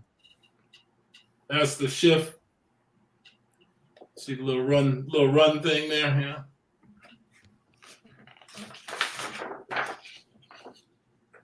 Nice. So Todd, you do the pencils and the inks, correct? Larry does pencils. Larry. I'm going to say Larry. Larry, yep. That way I don't owe anybody anything. Okay. Man, look. Some people can't do their own Nutravaud name. just said you might sell another million copies. Look at that. It's a new character. Nice. So I saw what did I see? I saw some black and white pieces that you did. I'm not sure how long ago it was, but I saw like you did like I want to say like Phoenix Storm, Black Panther, and it was like super dark pages. You know what I'm talking about? Yeah, those are probably just pinups. Okay. Because I seen them for sale online. That's Lord Day is having a good time. Look, nobody draws women like Larry Stroman. Put that one back up. Yeah, there we go. Look at that. You want to see the other one again? Yeah, put that other one back up. Oh yeah, that's crazy.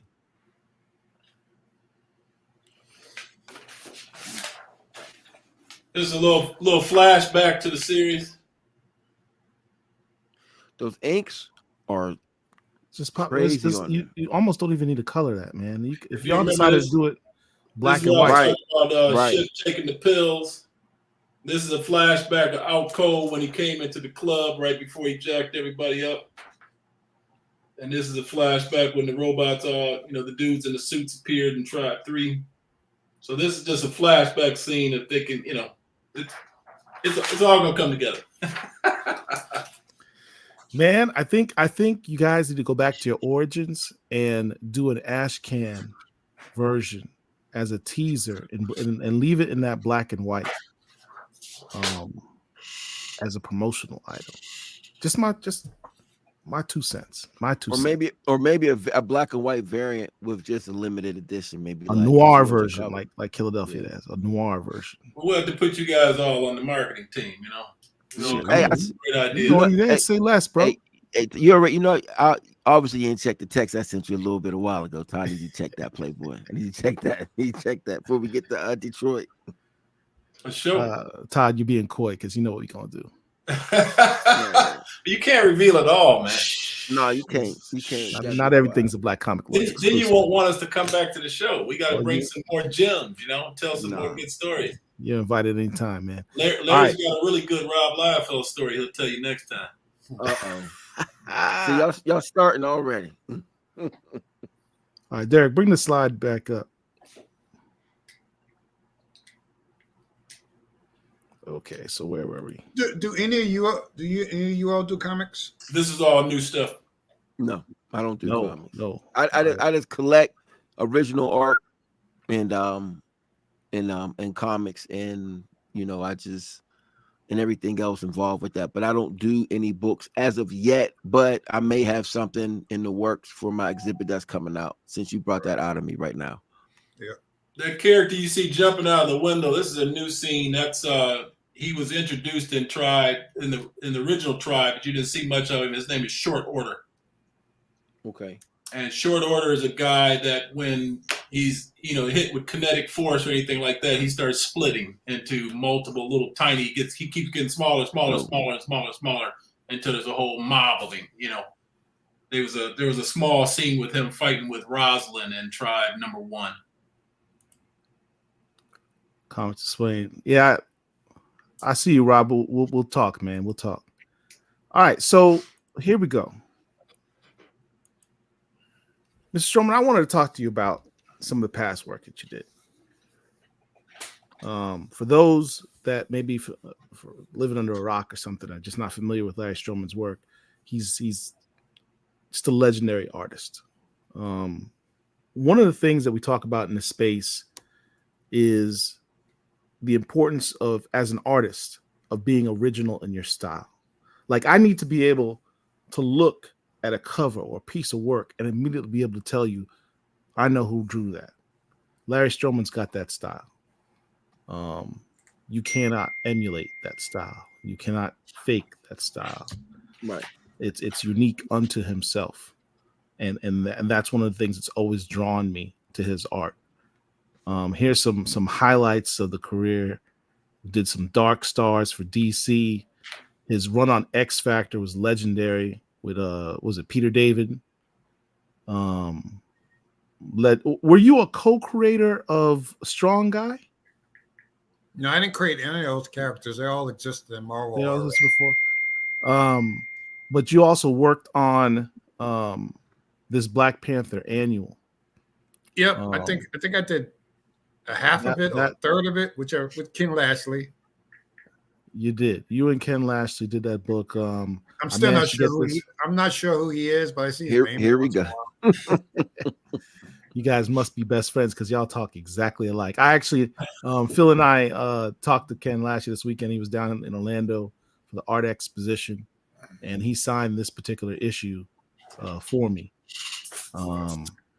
But yeah, that's a major issue. That's a major Black Panther issue. I loved your work on it, and even did a cover on Bitter Root. But there's one particular. What's that? Oh, you got it at 9.8. All right. The story that was in that book was part of the inspiration for this last Black Panther movie. Got 2 9.8s. Okay, so you and Derek must be best friends, and you're flexing on the brother right now. That's all right though. I mean, I could always go crazy too, but I'm not gonna show out tonight. Don't trigger Phil. Well, this will be a whole nother hour.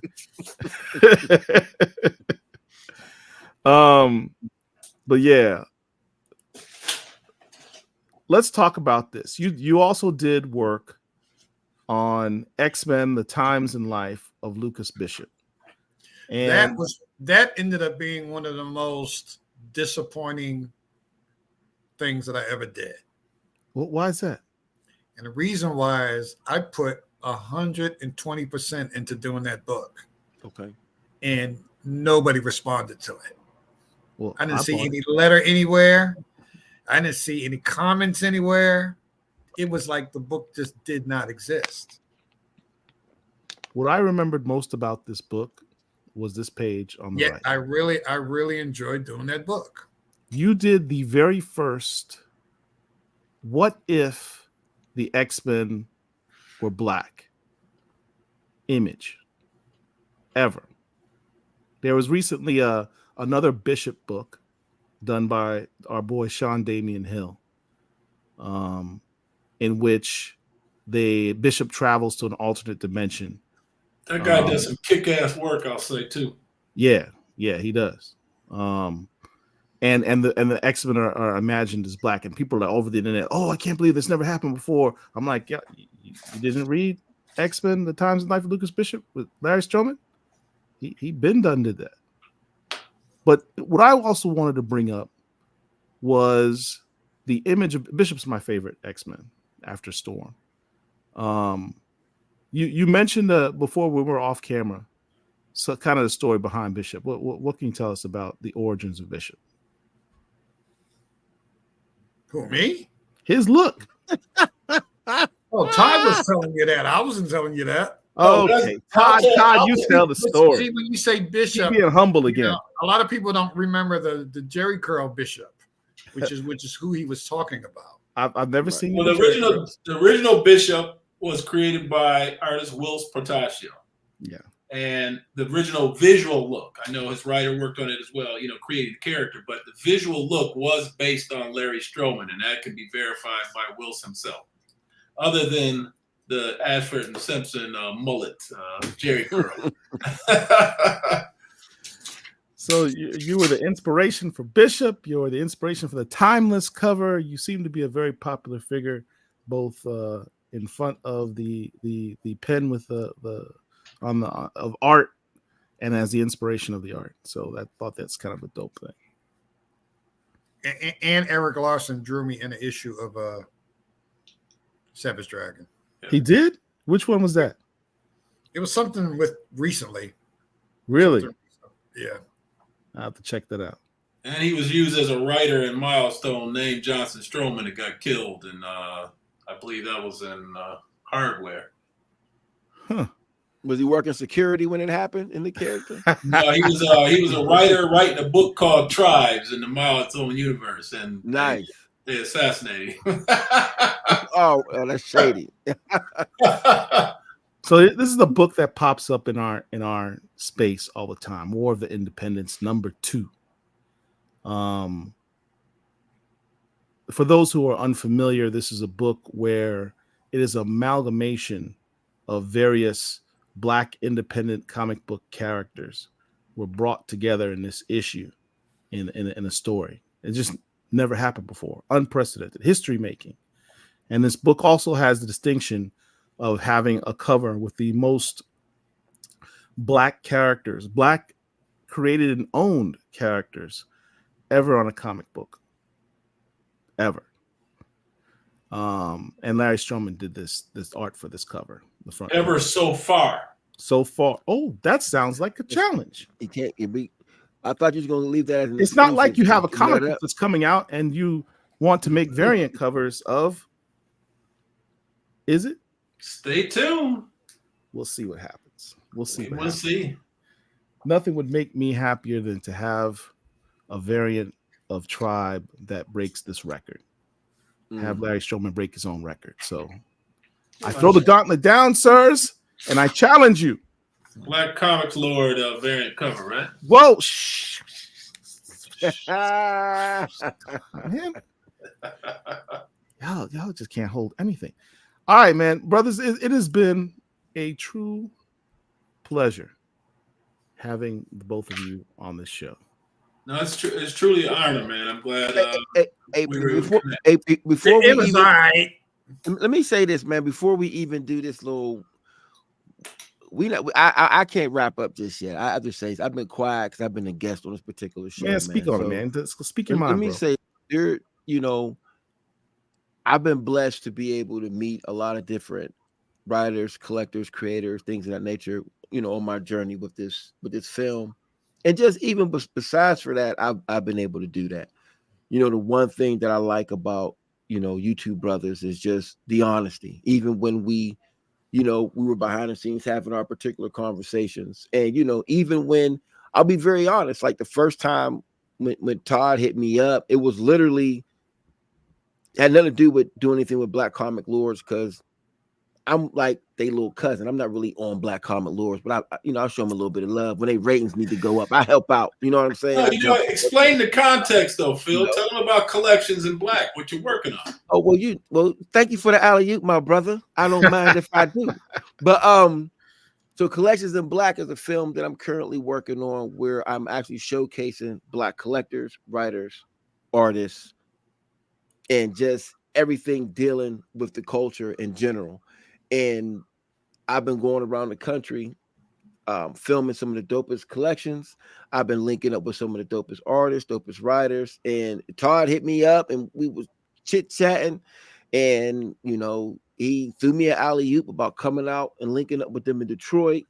And he's like, I'm going to call some of these other cats up and see if they could get up there. And, we're going to make something happen. And I would be remiss if I didn't say how grateful I was to get that particular invitation. Because like I've said, I have a box of Tribe #1. It's a book that I always pick up each and every time I can. And for the creators to give me that invitation, it means a lot to me. I don't take, our culture lightly. And I think it's important, You're gonna have some legends in that group, because you got Arvell Jones. For sure. You're gonna have G. Walker Tion, you're gonna have Keith Pollard, you got Dave Parent, as well as Johnson and Stroman, baby. For sure. I'm not listen, I can't Let me cut in for a second. Go ahead, on brother. The subject matter of collecting and that kind of thing.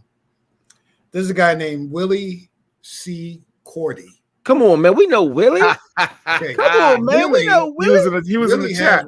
Willie has one of the best collections of Black creator-owned comics ever. For sure. And one of the things he's always talked about, one of his dreams is he wants to one day have a museum. Yes, sir. Dedicated to this type stuff. So I didn't know whether you all knew him or not. What? Willie Cordy Originals. Come on, man. Willie Cordy Originals. including this one right here, which is the Black Comic Lords exclusive variant to Black Cotton #6, done by Willie Cordy. Nice. All right. I'll put it to you like this. Anybody that knows Willie for real, all you gotta do is say Black Atlas. And if you don't know what that means around him, you don't know Willie. Because Willie been trying to sell us this Black Atlas book as being the greatest book for the past couple of years.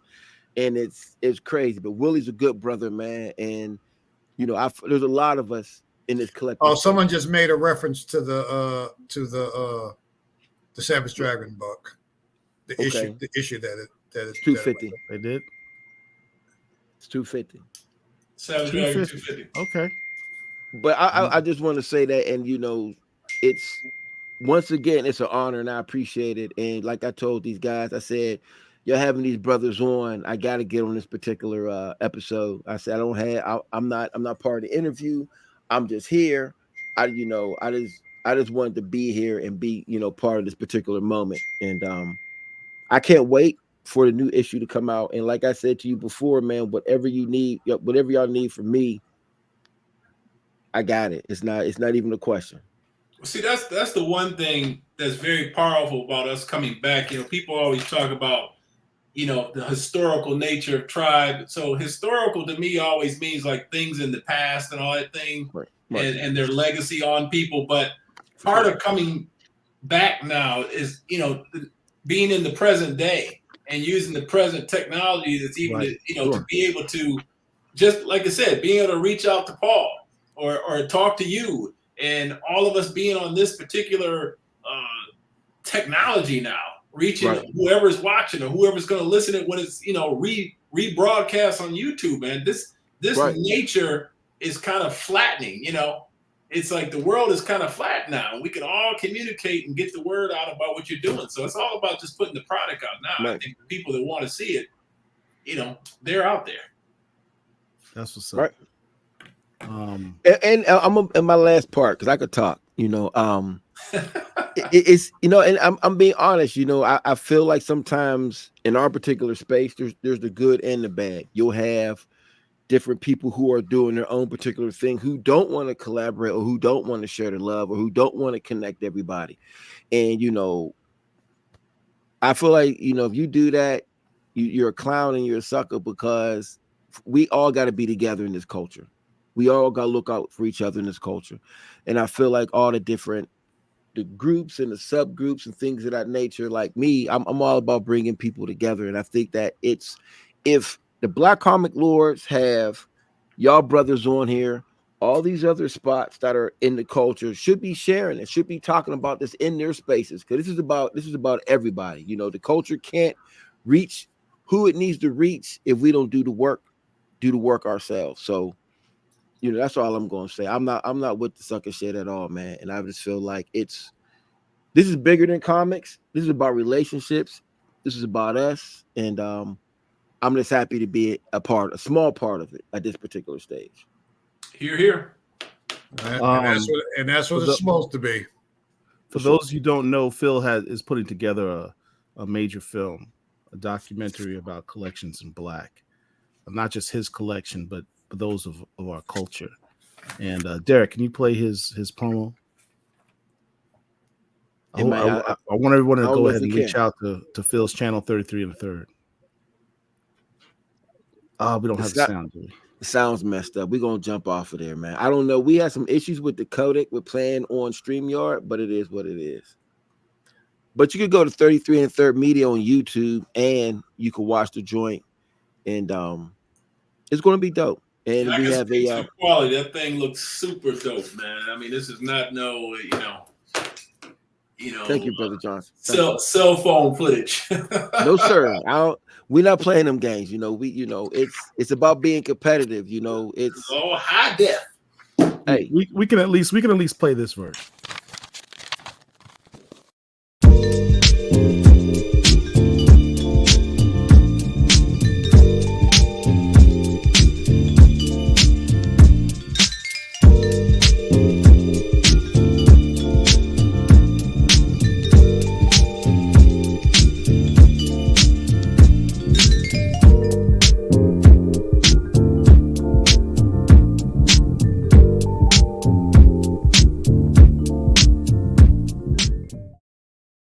That was hot. That's crazy. That's crazy. Super, super dope. Make sure you subscribe and like the 33 and a third media. Thank you. And anyways, now we got all that out of the way. Let's get back to this. I got 100 for it right now. All right. So that's Stroman original. I see a $2 bid, Larry. Got a $2 bid from Kenneth Bridgewater. That's a super chat. Thank you very much. Ken. All you gotta do is sign it, and that's gonna be something. The signature alone. Man, this has been a ball. This has been fun. So dope. Appreciate y'all. So where's Herschel at? Herschel's he's under the bridge where the trolls lie. Hey, yo. I love Herschel's post, man. He who trolls is under his bridge somewhere. I'm sure he'd give you guys a shout out. Drink for but I hope we can have you back soon. Like as soon as you got something else that you're willing to share and about the book, we want to help you promote that book. And listen, everyone who's out there, make sure you check out and look out for Todd. We're truly honored to be part of the platform, man. Trust me. And definitely honored to be part of the culture. Derek, is there a way that you can put the two of them on the screen by themselves? Do you know how to do that? Man, why you say that to that brother like that, man? Why don't you send that in the chat? Because what if he can't do it? Derek's not paying attention, man. Derek, not now, Derek. Let me talk to him first. All right. Man, so we have a tradition here on Black Comic Lords. Whenever we interview a creator, we consider you guys part of the family, and we'd like you to say your name and say that I'm a Black Comic Lord as part of our tradition. So we'll do you one of you each individually, and Derek can pull you up. What was I supposed to say again? Just say I'm Larry Stroman and I'm a Black Comic Lord. Oh, I'm Larry Stroman and I'm a Black Comic Lord. There you go. A Sith Lord. I am Todd Johnson, and I am a Black Comic Lord, and it's all about the comics. There you go. You guys have now been officially initiated. Hey, welcome, man, Paul, y'all ain't never asked me to do that as many times I've been on here, y'all. You know what, Phil? You are absolutely right, brother. I'm not doing it. You're gonna do it. No, you're gonna do it. If I gotta ask you to do it, cuz I'm not doing that, man. No, you're gonna do it right now because you were initiated behind the scenes. But okay, we're gonna put you already on here. We put your commercial on. You gonna do it. Good. I look good too. Man, you do. You got this crisp camera from Sony. Shout out to Sony. Shout out to Sony. They be hooking me up, man. You know. So let me give y'all this.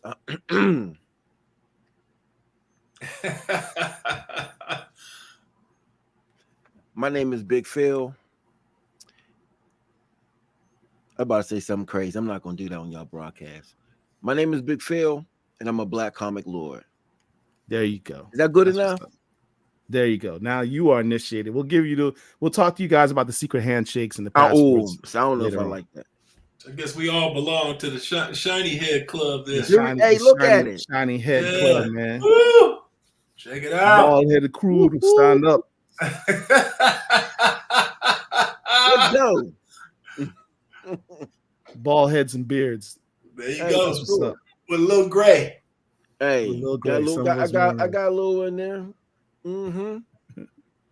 I used to think it would bother me to lose hair. I just don't even care anymore. I save money and go in the barber. No, what I care about is when it starts to grow, I'm looking more and more like George Jefferson. And I'm like, I don't like the hair growing on the side thing. Yeah. Nothing grows on the top anymore. So I'm like, now I'm forced to cut it. So I'm bald by choice though. So I got to get my hair cut every Thursday because if not, my hair grows super fast. If you go and you look at older ones, I get haircuts on Thursdays, but they get it cut today. If you go back and you watch by Sunday, my hair is crazy. Oh, mine does the same thing. By about the third day, it's come back. It's time to come back again. My points were going back a little bit, and I refuse to be that dude who doesn't let go of his hairline. I said, nah, y'all not gonna have me out here looking crazy. So for all you guys who's fighting that hairline and be having that line going way back, just cut it off, cuz. Just cut it off, man.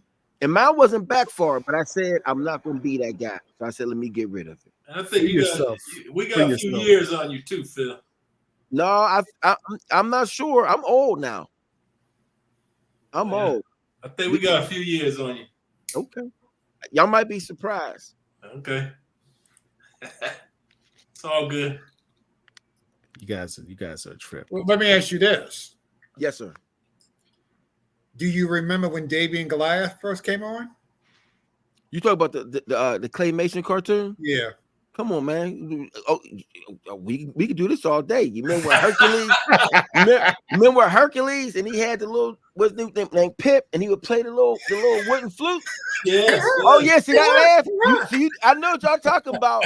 He Don't forget Sinbad the sailor would pull his belt down. He would pull a ring out of his belt, put it on his man. finger, and hold his hand up. Come on, man. See, now we talking the same language. Everybody else is like, what are they talking about? Yeah, we you know, AARP. I can eat at Denny's for free if I really want to push the if I want. Look. Do you remember the wooden phone booths that you would get inside and close the door and pull the seat down? See, Yes. you went No, too that's far. that's too much. Far. That's too far. That's too far. I think you missed something there, man. He done went back to Selma on us. Like, No. man, what? Yeah, my phone booths were made out of aluminum. He said, you remember? No, that you Like Superman. Superman's changing the phone booths. Those phone booths. no, Yep. man. Somebody said Black Star. I had to figure. See, you Lord. young. You Okay, young. right. Anyway, all right. y'all can log off if you want, because you watch those who are watching. We just chilling. We just talking. We go back old school though. So I remember watching Jason and the Argonauts and thinking that was the most high tech thing ever seen in my life. Yeah. You know, and the Sinbad John, that man, listen. You know, my father used to talk about with black folks, you could tell people's age by how you were described on your birth certificate. Were you African American? Were you black? Were you Negro? Or were you colored? Right. You know, he said those are all the. You go look at all that, then they tell you what years you. I was Negro. I have to take a look. But that's if you could find the birth certificate. You know, it's old school. You had to look under the bed to go find it. What they used to do on the birth certificates from that time period is, instead of your handprints at the feet, they would print your feet. Right. So you have these 2 footprints on your original birth certificate. Yeah, Right. I got one of those. This is real. Because we Negroes. Right. Hey, talk it, man. Hey, listen, cause that's why the tribe is black. See that? See how black that is? That's blackity black right that's there. Black. That's all the way black on purpose. That's Just right. so y'all know. You know, when the school, the grade school that I went to was a community school, and what we were mostly taught is about Black history. Right. Really? So I was under the impression, until I got out of that grade school, that everybody learned about Black history. So by the time I went into 7th grade, I was kind of lost. I had no idea what they were talking about, who they were talking about. I'm like, wait a minute, I know about Benjamin Banneker and Sojourner Truth and all these other characters, and they had no idea who I was talking about. Right. And it was kind of like real kind of mixed up, you know. But what I always say to people is, I'm glad that I had the exposure of things that I had growing up, because you realize the world isn't just about you and your friends and your neighbors. There's all of the stuff that goes on in this world. And people, I mean, we used to always hear that expression, "Oh man, that's what white people do. Oh man, that's what Spanish people do." Right. Whatever. It didn't matter to me. I wanted to learn about everything and everybody. Right. I wanted to learn about all kinds of art, all kinds of music. You know, there's been times I'd be walking around the supermarket humming something that's being played over the intercom, and somebody would say, "You know that song?" I'm like, "Yeah, I grew up listening to that stuff." Right. You know, I've had conversations with guys of all different colors and backgrounds. And man, we could talk about music all day long. And they're like, "How do you know this? And how do you know that?" I said, "Because that's what I grew up listening to." Now that's Tribe Zero that came out from us. But this is the original cover that was designed by that guy Larry was talking about, designing the cover. If it was stated Image, this is the cover that was designed by him by that same company. This is Lord Deus, and this was a die cut cover. Oh wow. So, in the back, you can see the indents. This would have been the cover, and it like protrudes out. So, Todd, you basically, what you're telling me is that you have a tribe historical museum in your home. Oh, yeah. I got, next time we're on, I'll show you the crushed velvet cover that was supposed to be tribe number 5. The what? Crushed velvet. Don't tell us about that. Big Phil will come to your house and steal that right out from under your nose. Put this. Damn! We used to have these jackets that had the tribe logo on it. All right, wait a second. Okay, so wait a minute. Now you said used to. I need to know. I need to know. First and foremost, I'm texting you, man. I'm not putting this out there because I don't want nobody to know what I'm about to ask. I'm gonna need a tribe jacket. We gonna need tribe. Y'all, we need tribe jackets, and they don't need to be made for everybody else. We need tribe jackets. So when Phil says we, he really means me. Wait a minute. So we were wearing these jackets, had the tribe logo on it and stuff. We're walking through this airport, going to wherever it is we were supposed to get on the plane. Next thing you know, we're hearing this giggling. So we turn around. There's about 7 or 8 of these little young white girl teenagers standing behind us. And we were like, yes. And one of them says, can we get your autograph? And we were like, our autographs? They took a track our quest. And I said, autographs. And the girl said, yeah. I said, well, who are we? She said, you're those rappers. And I was like, all right. So we just sign autographs, and then they just going about their way, laughing and giggling. That's real. Hey, listen. I saw Jerome. Wait a minute. So this from Saturday. So I'm talking to this woman in the airport. I'm trying to hit on this woman. Go ahead. She's just not really paying much attention to me at all. But I was passing the time before I went to get on this flight. So I'm just rambling on, and she's sitting there huffing and puffing and rolling her eyes and stuff like that. And she'd answer a question every once in a while, but she really didn't want to be bothered. So at one point, this guy comes out of this doorway that was behind her. And he comes walking past him, and he stops, and he comes back, and he turns and he looks at the jacket, and he points at the tribe logo. He says, where'd you get this from? I said, I made it myself. He says, and who are you? I said, I'm Larry Stroman. He said, hold on a second. So he walks away. The girl's now kind of curious as to what he's talking about. This guy comes back out. He's carrying a copy of Tribe Number 1. And he says, man, can you sign this for me? Nice. And so I said, all right. So I signed the thing. At this point, now she's interested. But I'm like, I got to go get my flight. It was nice talking to you. Right. She was like, hold on, wait a minute. And I said, no. It's like I got to go kiss my flight. And he just walked away.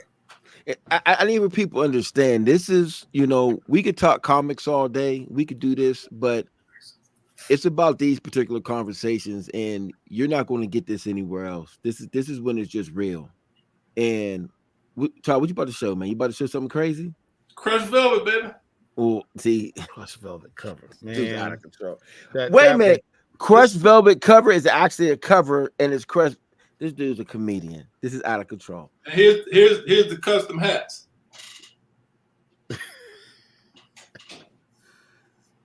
See that? Velvet hat. It's all custom made. Yeah, now crushed velvet. You said you like power bases. Now crushed velvet is very a character that all the fellas are gonna enjoy because crushed velvet has the power to get any woman he wants. Oh, that's just me. That ain't even no power. That's just real life. Not how this guy does it. That's the old school me. I'm a change man. Okay, so Crush Velvet, we need to name him Phil then, huh? Big Phil. So what it is, we would talk to these group of guys in shows, and we would say, what do you think would be the greatest power you could have? And all these guys said, be able to fly, this person be able to pick up anything or whatever. And I said, What if you had the power of getting any woman you wanted, and they just stopped, and they all said, "You know what? That would be the greatest power to ever have." So this is gonna be a character in the new Tribe book. Well, he was a character we never got around to using We yet. just didn't get around to use it. Yeah. Wow. You know, we did a talk in I believe it was the Kansas City show. We were supposed to do a panel, and they wanted the panel to be on comics. You know, but they never asked us what we were going to talk about. So we went in there to do the panel, and once we discovered it was pretty much all dudes in there, I said, "Do you guys want to talk about comics, or do you want to have a panel on talking to girls? And how to get some girls?" And all the dudes, these were like young cats from like anywhere from 15 to like 30. And I said, "Raise your hand. Who wants this, man?" Nobody's hands went up for talking about superheroes. They all went up about how to talk to some girls. The art of Mackin. So we pretty much talked about girls and talked about, you know, how to talk to people, how to act, and then we gave them some real life experience. Said, we're going to go out in the convention. You point out people you think are cute or you want to talk to, and I'll tell you what to say. And man, that was hilarious to see these kids running around, going up to girls at the snack bar and at the show. That was good stuff. That was fun. Todd Johnson's other alias is Iceberg Slim. No. But we did like to have fun though. So we hope to bring back some of that fun in everything we do, you know. And Crush Velvet's a dope name. Some of that lightheartedness is needed in the culture. You know, there's a lot of weirdos in the culture too. I can say stuff like that because it's the truth, but it's dope to have some real in the game as well. You know, and I love that, man. You know, it makes it something else because I'm not your typical collector, et cetera, but I am an ultra collector. But there is a limit to my fandom when it comes to certain situations. You feel what I'm saying? But it's just dope. I like being able to connect with brothers like y'all in these type of situations because it's needed. You know, that's the thing that's different too when you think about how it is now.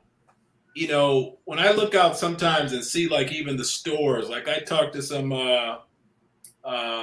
cats, Mike and Marcel, and they have a store called Blurred's Underground in Chicago. Okay. We know them very well. Now, when we were doing Tribe, me and Larry and a couple of partners of ours, Hassan and Todd Ennis, we were the only ones that had a black shop that we knew, period, in Detroit. Right. So now, I mean, there's black shops. I've talked to like 15, 20 black shops. I mean, that's unheard of. Right. You know, so it's exciting to see the new dynamic that, you know, everybody's out there now. Right. You know, all these new creators. It used to be you could, you know, there was a handful of black creators anywhere you went.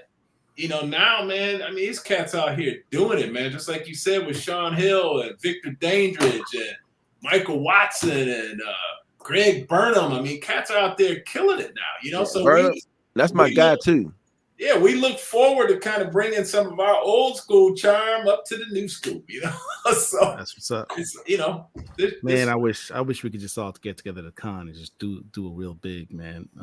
Y'all know about Atlanta Comic Con? Yeah, we're doing it. You gonna do it? Good. Yep. Good. That's Deron Flood and Greg Burnham. Yeah. Shout out to them. Yes. Sure. Yes. Well, you know, you need to bring. You know, we'll do the Black Comic Lords Con. Here we go. Let's talk about it. You know, the air horn or something. Here we go. We've been trying to push these. Let's talk about exclusive and taking it to some different cities. We've been pushing these brothers to do one since we on the air now.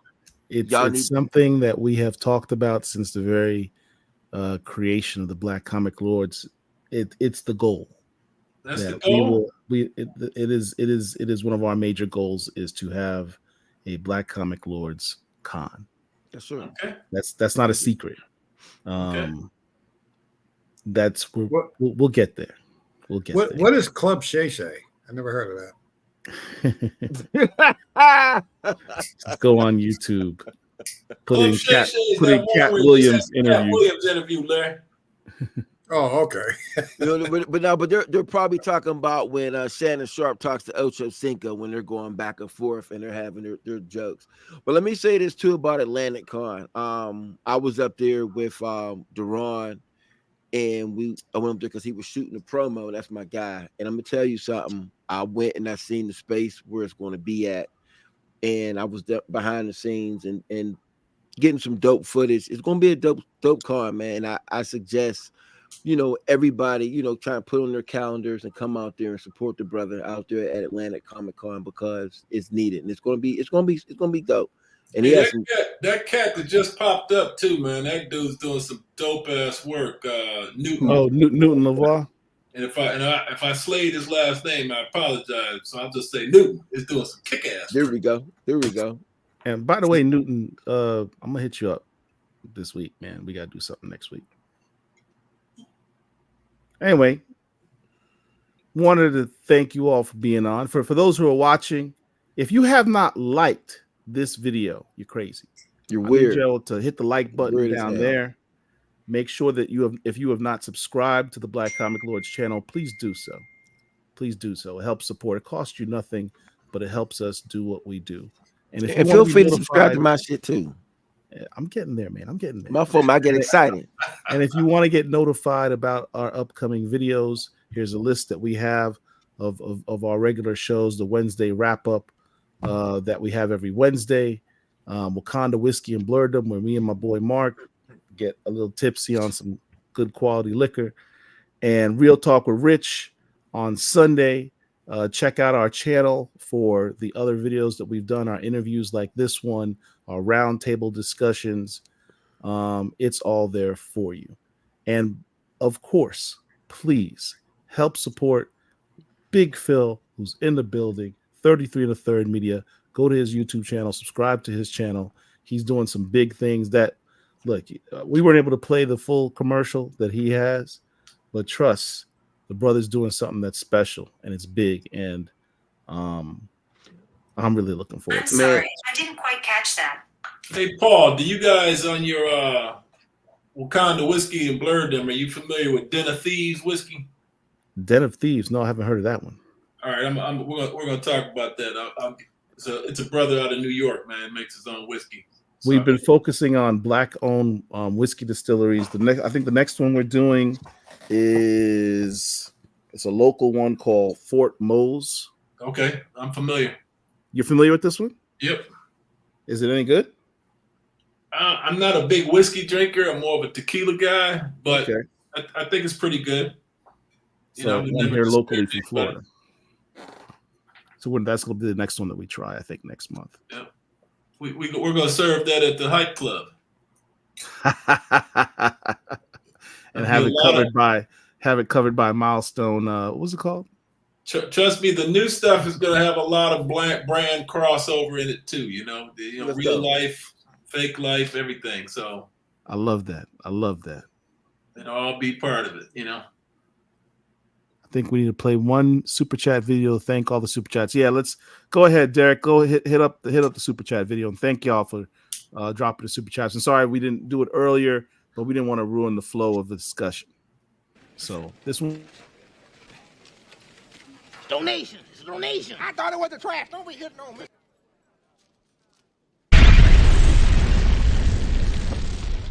Thank you.